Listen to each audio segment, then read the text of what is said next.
All right, hello everyone. Welcome back. Today we are going to be doing 5 common three-statement flow questions you can get related to accounting in investment banking interviews. And so these are going to be 5 things that you should be 100% situated on. You should know these type of questions like the back of your hand before you're going to do an interview. And with that, we're just going to start it off. So here on question 1, we have how does a $10 increase in depreciation flow through the 3 statements? This is, I feel like, almost like the default question related to accounting stuff. And so this one absolutely is must know. So we'll start it off. First things first, we're going to have our DNA on our income statement. So if we have a $10 increase, this is going to be a negative. This will be reducing our taxable income. I'll just bring it all the way down to our EBT, meaning our earnings before taxes are going to be down 10 because of the additional depreciation. Here we'll assume a 20% tax rate, meaning that because we have a negative earnings before taxes, we're going to realize a tax benefit. So in this case, it'll be a $2 tax benefit, meaning that our net income is going to be -8. Next, we're going to go over to the cash flow statement, and it's important to note when you're answering these 3 statement flow questions, you should always have the same process. So first, you should always do all the income statement stuff. Then you should bring your net income over to the cash flow statement and do the whole cash flow statement. And then the last thing you should do should be the balance sheet. So now that we have our net income situated, we're going to carry that over to our cash flow statement. It'll be the top line item. Then, because our DNA is a non-cash expense, we have to add back our DNA. So in this case, it's going to be a source of cash for 10, meaning that our cash flow from operations is going to be positive 2. And because we have no other activities during the period, our net change in cash is going to be up 2. Then on the balance sheet, we're going to carry over that net change in cash is going to be up 2.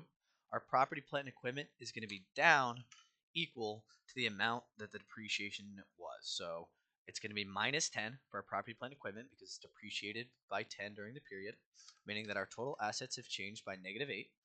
Then our retained earnings, if we remember, the way we calculate ending retained earnings is by taking your beginning and then adding in our net income and then taking out dividends. So in this case, because we have a -8 net income, our retained earnings is going to be equal to -8, meaning our total liabilities plus equity um, is going to be equal to -8, and we can see that the balance sheet balances. So this is like the most basic kind of boilerplate gimme question you can kind of see in some of these interviews. And so just remember, your process is always income statement, cash flow statement, balance sheet. So in this case, we have the increase in this non-cash expensive DNA, which reduces our taxable income, and at a 20% tax rate gives us a $2 tax benefit, resulting in -$8 of net income, which is going to be the first line item on our cash flow statement.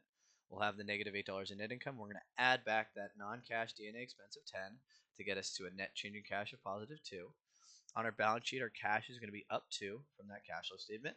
Our property, plant, and equipment is going to be down 10 because of the associated depreciation. And then on the liabilities and equity side, our retained earnings is going to be down in line with our net income, which was -8. So our total assets are down 8, and our total liabilities are down 8, and our balance sheet balances. So that's question 1. Moving on now to question 2. Um, Talk me through a $10 inventory purchase in year 0, and then talk through a sale for $20 in year 1. So the first thing that we have to look at in a question like this is, do we have the ability to recognize any revenue in year 1? So all that happened was we purchased inventory, but we've not yet sold it. And so in this situation, we would have no impact to the income statement. So I'm going to zero out all of our year 1. And you don't necessarily need to zero it all out. I'll just leave it like that. But we're going to have $0 in net income in year 1, just because there's been no change in terms of there's been no sales, so there's no revenue or expenses that we have to recognize associated with this. Starting with our, I'm gonna move this down. Moving on then to talk about our cash flow statement. We have $0 in net income, but we have an increase in working capital. So if you remember, our working capital is going to be equal to our current assets, not cash, less our current non-cash assets, less our current non-debt liabilities.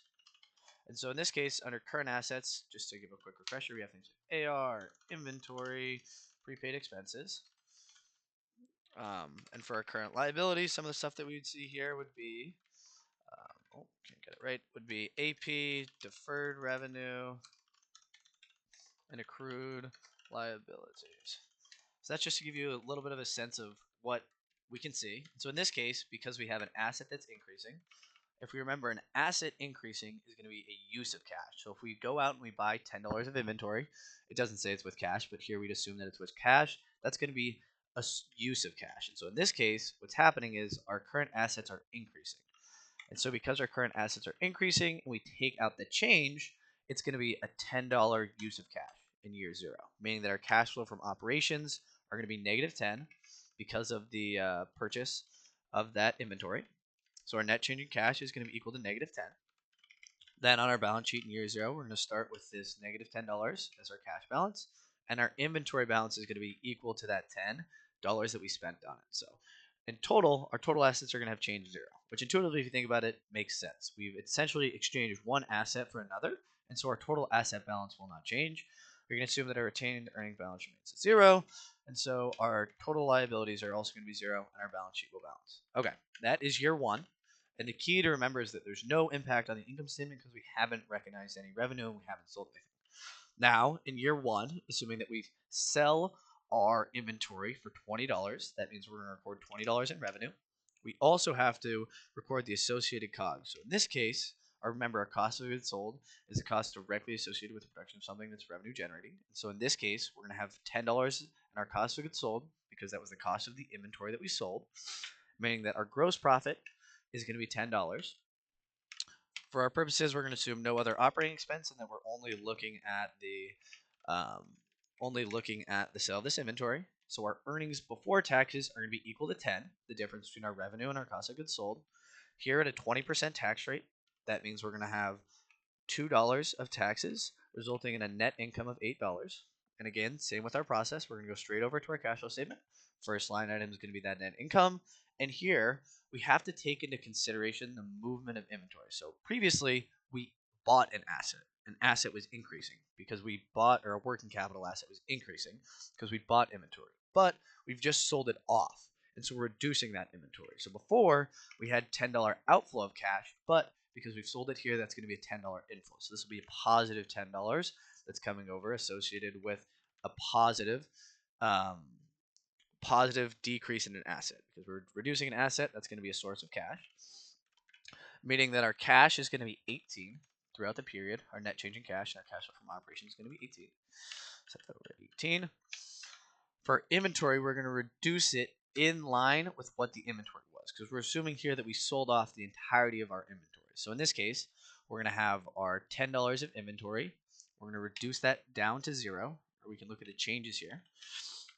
I'll actually do it as the change. So we'll do our previous 10. We'll add back our 18. So our ending cash balance is going to be 10, and then we'll do our previous, or 8, and then we'll do our previous minus the $10 to get us to $8 for our total assets. So that's just taking the $18 in cash we generated, adding that to our previous negative 10, and then for our inventory, we're bringing that down to zero because we sold it all off. So our total assets are going to be equal to positive 8. Then on the liabilities and equity side, we're going to add to our beginning retained earnings our net income to get us our ending retained earnings, which is going to be 8 in this case.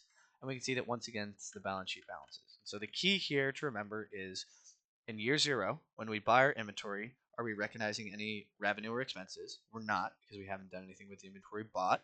And then the other key is remembering how we treat assets and liabilities as a part of working capital. So remember, if assets are going up, that's going to be a use of cash. If assets are going down, that's a source of cash, and then it's flip-flop for liabilities. So an increase in liability is going to be a source of cash, and a decrease in a liability is going to be a use of cash. Moving on now to question 3.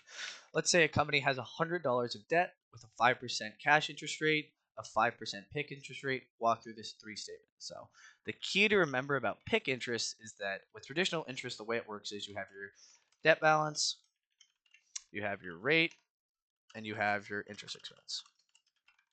And so what would happen is, let's say we had $100 of debt in year 1 at a 5% rate. Edit this over. Our interest expense is going to be 5, but our debt balance is going to remain the same. We're not paying down any principal with this interest expense. It's just servicing it. The difference with PIK interest is instead of paying this interest in cash, having it, deducted, and actually paying it out, the way the interest works for PIK is it's non-cash. So instead of actually paying this $5 of interest in cash, what we're going to do is we're going to take our beginning debt balance and we're going to increase it by the PIK interest amount. So our principal balance will grow. And so what you see happens is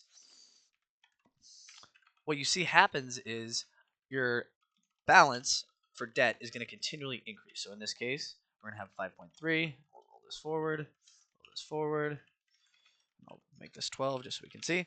So what you can see happens is instead of paying out cash, our actual debt balance is going to increase. And so we'll show you what this looks like in terms of modeling and three-statement flow now.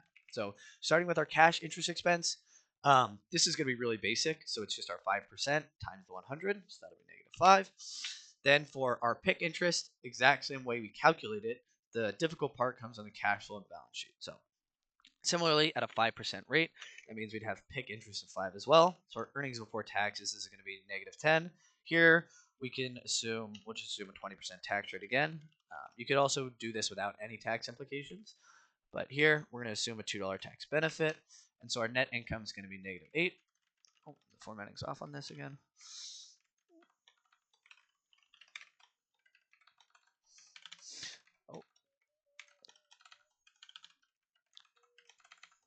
Okay, so now starting with our net income, same as always, we're going to roll over from our income statement, our first line item. But here we have to remember that our PIK interest is non-cash. And so we're going to add back this PIK interest under our cash flow statement because no actual cash has moved hands yet. And so if we had $5 in PIK interest, this is going to be a positive $5 to represent a source of cash, meaning our cash flow from operations is going to be negative 3. So our net change in cash is going to be negative 3. Then on the balance sheet, we're going to have our cash balance, which is negative 3, meaning our total assets are going to be equal to negative 3. Then on the debt and equity side, we have to remember that that PIK interest is going to increase the actual amount of debt outstanding. And so in this case, because we had $5 of PIK interest, our debt balance is going to be up 5. So that's the key there, is you have to remember that it's non-cash and that it increases your principal amount of debt outstanding. So our debt is going to be up 5. And then our retained earnings, same as always, is just going to be equal to our beginning plus our net income. And so if we see here, when we take the sum, we have a balance sheet that balances with total assets down 3 and total liabilities down 3. And so that'll be question number 3. Moving on now to question number 4, we have you purchase $100 of property, plant, and equipment with 50% debt and 50% cash. Walk through the 3 statements. And so similarly to the inventory question, here we have to think, does anything on the income statement get hit? Did we generate any revenue? Do we have any additional expenses that need to be recognized? And in this case, we don't. There's no amortization or there's no depreciation, pardon me, associated with this purchase. And so in this case, our income statement is going to remain unchanged. Then on our cash flow statement, we're going to have under our capital expenditures, put this in.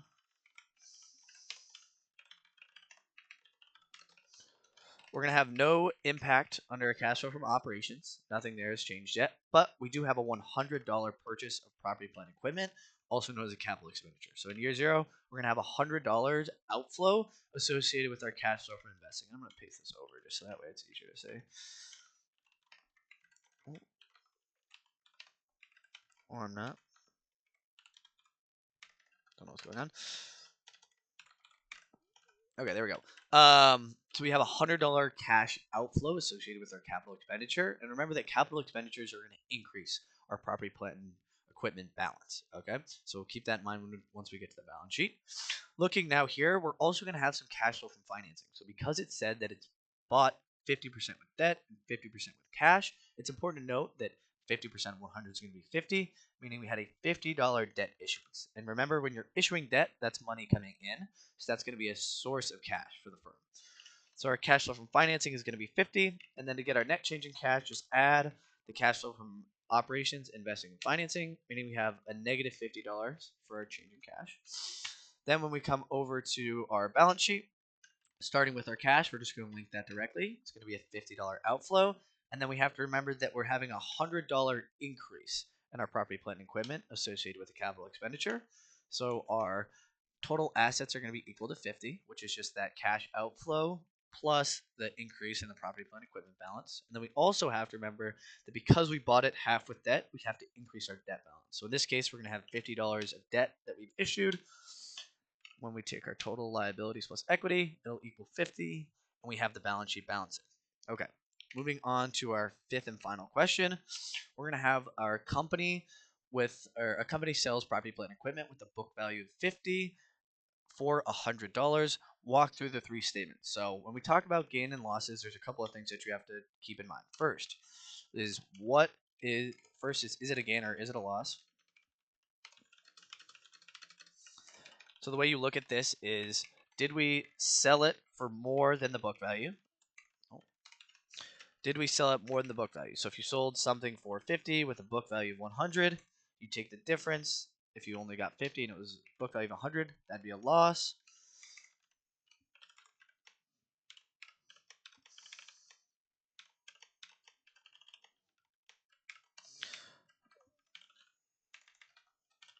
So we're writing this out. So we can see here.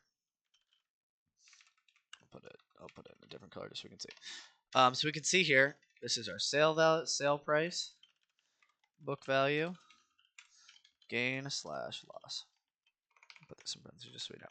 So the key here is to look at what is the difference between the sale price and the book value. If it's more, so like let's say 120, then we'd have a gain. And the reason we have a gain here, honestly, I'll highlight this, might be helpful. Highlight cell rules, more rules. Specific text containing gain.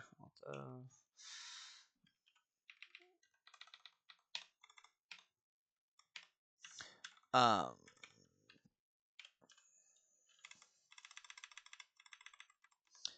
and so we just have to take into consideration, all you're really looking at is what was the sale price and what was the book value. So if we sold it for 80, it was worth 100, we're going to have a loss. If we sold it for 200 and it was worth 100, we're going to have a gain. So your gain and loss is just the difference between the sale price and the book value. So that's step one, determine whether or not it's a gain or a loss. Step two would be calculate the value of the gain slash loss. Then you have to recognize it. I'll just say put it on the income statement.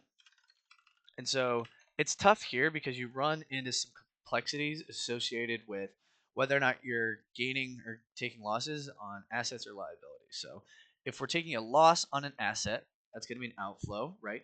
We're going to be subtracting out that loss. If it's a gain, we're going to be including it. So in this case, we can go to our thing. The next step is add slash subtract non-cash gain slash loss on cash flow. And then the last step would be to, I'll just say adjust balance sheet.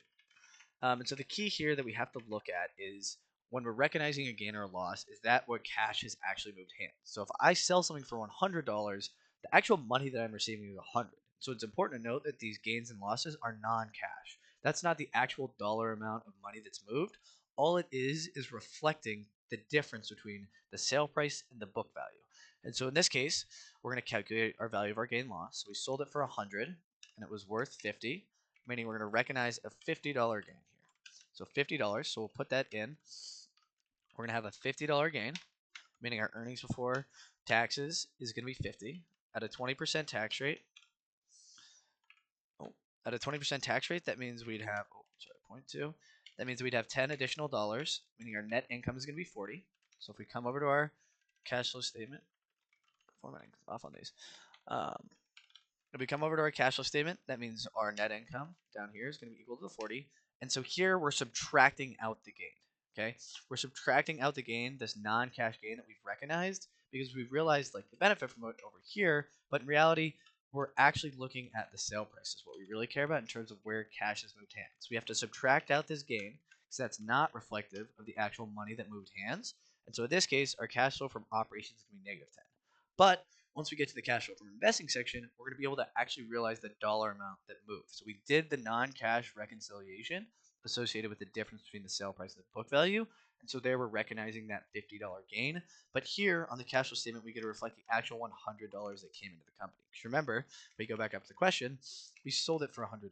So in this case, we'd have a $100 inflow from the sale of PP&E. Meaning our net change in cash during the period is going to be equal to 90. Adjust balance sheet. Now we've done everything up through step 4. For step 5, the key that you have to remember is you're writing down the PP&E by the book value. So a common mistake that people will do is they'll write down this this PP&E that's worth 50 by 100 because that's what it's sold for. But you have to reflect the book value on the balance sheet. So in this case, we'll start by linking our cash as we always do. 90, just like that. And here we have to remember to write it down by 50 because that's the book value of our property, plant, equipment. Because remember, it was 50 before we sold it. And so we're writing it down by the book value, not by the sale value. And that's the other kind of last kink that you have to remember. Then for our retained earnings, we're just going to increase it by our net income, take our total liabilities, and there we go, the balance sheet balances. So just to do a quick overview of the things that we looked at how depreciation flows through the three statements. We looked at what an inventory purchase and a subsequent sale looks like in recognizing revenue. We looked at how PIK interest flows through the three statements, and the key is to remember that it's non-cash and it increases the actual principal amount of the debt. Then we looked at a property, plant, and equipment purchase, and it's important to note with these questions to make sure that you don't accidentally include something on the income statement before there's anything to recognize, like depreciation, especially in year zero. Then for question 5, we looked at gains and losses on the sale of property, plant, and equipment, and kind of our general framework. And so the key takeaways here are going to be to remember to do income statement first, cash flow statement, and lastly balance sheet, and then also just to be aware of gains or losses and how those are going to affect different things. So in this case, we're recognizing this gain, so we have to remember to subtract out that non-cash gain, and then on the cash flow statements where we recognize the actual transaction that occurred where we had $100 to come in. And then the last key step is over here, and that's remembering to write down the property, plant, and equipment by the book value and not by the sale value. There you go. So those are 5 general accounting questions that you could see in investment banking interviews, um, especially related to three-statement flow. I hope this was helpful, and let me know if you have any other content that you want to see in the comments. Bye.